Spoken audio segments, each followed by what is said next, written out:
राधा वल्लभ श्री हरिवंश। उम्मीद करते हैं श्री जी की कृपा से आप सब कुशल मंगल होंगे और खूब सारा नाम जप भी कर रहे होंगे। हम सभी, जैसा कि आने वाले अगली वीडियोस में, आपने पिछली वीडियोस में भी देखा है कि हम लोग पूरी मेहनत कर रहे हैं, पूरी कोशिश कर रहे हैं कि हमें गुरुदेव भगवान से दीक्षा की प्राप्ति हो जाए। तो इसके लिए आज हम जानते हैं कि कौन कौन सी ऐसी चीज़ें हैं जिसका हमें ध्यान रखना है, जिससे कि हमसे भूल से भी कोई गलती ऐसी ना हो जिससे हमें दीक्षा प्राप्ति में कोई भी परेशानी हो। तो बहुत सारे भक्तों का ऐसा भी प्रश्न आता है, अगर आप भजन मार्ग पे देखेंगे तो किसी सखी ने ये प्रश्न भी किया था कि हम गुरु दीक्षा की प्राप्ति के लिए माला जप कर रहे हैं, 11 माला का जो हमें गुरुदेव ने नियम दिया है वो कर रहे हैं, वाणी जी का पाठ कर रहे हैं, और जो भी नित्य हमारा जो श्री अष्टयाम सेवा जी को भी हम फॉलो कर रहे हैं, जिस तरीके से हमारी दिनचर्या है हम अष्टयाम सेवा भी कर रहे हैं उस हिसाब से।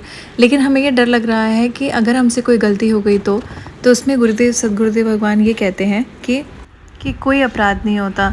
गुरु का मतलब होता है माँ। अक्सर हमें ये डर होता है ना कि अगर दीक्षा एक बार हमें चलिए मिल भी गई, उसके बाद अगर हमसे कोई गलती हो गई, हम नियमों को नहीं निभा पाए या हमसे कोई सेवा में त्रुटि हो गई तो फिर क्या होगा।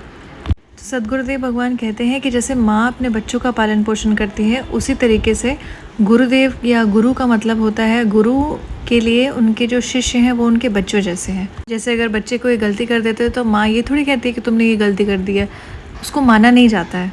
तो इस पर सद्गुरुदेव भगवान ये बताते हैं कि एक बार उन्हें ऐसा लगा कि उनके गुरुदेव, जो सद्गुरुदेव भगवान के जो गुरुदेव हैं, वो उनसे नाराज़ हैं। वो बताते हैं कि महाराज जी जो गोस्वामी हैं वो हरिवंश महाप्रभु के वंश के हैं। तो वो सद्गुरुदेव भगवान को बरसाने में मिले तो उन्होंने पूछा कि बाबा, आप बाबा से नाराज़ है क्या? तो उन्होंने कहा कि तुमको पता है कभी गुरु अपने शिष्यों से नाराज़ हो सकते हैं? कभी भी नहीं हो सकते।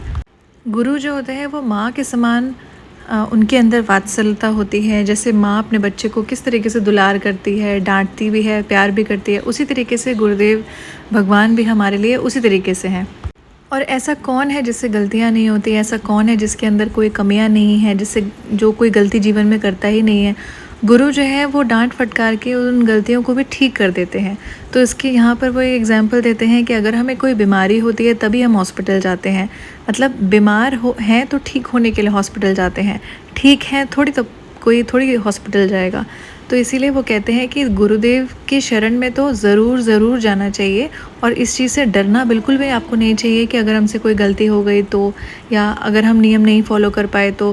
कुछ तो देखिए श्री जी की कृपा भी होती है, कुछ गुरुदेव के आशीर्वाद से आप हर चीज़ बिल्कुल बहुत अच्छी तरीके से फॉलो कर पाएंगे। तो अगर आपकी दिनचर्या आपकी व्यवस्था उस अनुसार है तो आप ज़रूर एक बार श्री केले कुंज जाएँ और वहाँ गुरुदेव भगवान से दीक्षा लेने के लिए निवेदन करें। राधा वल्लभ श्री हरिवंश।